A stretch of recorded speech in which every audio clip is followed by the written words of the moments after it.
Ok, sư đây mấy phe đỏ khía nhóm đi giá ngày nay nhóm mò ăn bọcประเภทกะ Vport 3 ដែលជា brand របស់ក្រុមហ៊ុន Vitvi អូខេកុំឲ្យចាំយូរឥឡូវយើងចាប់ដើមអានបកទាំងអស់គ្នាអូខេអានេះគឺជាសភៅណែនាំរបស់កាស Airport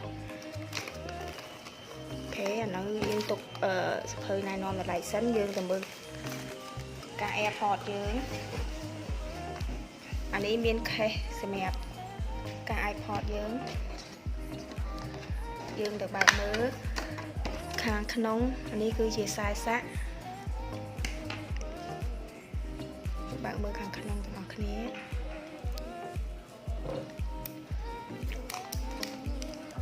ឥឡូវយើងមកសាក់តេស្តកាស Vport យើងតិចសិនហើយសម្រាប់កន្លែងសាក់ថ្មគឺប្រភេទ iPhone អូខេជាមួយយើងធ្វើការតេស្តទាំងអស់គ្នា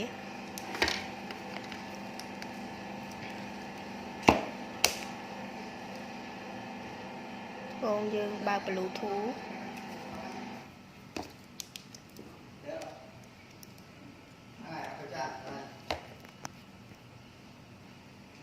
សម្រាប់នៅពេលដែលមានថ្មពេញគឺវាមានពណ៌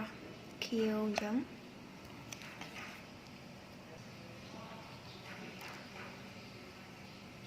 អូខេយើងនិចជាមួយនឹង Airport យើងទៅ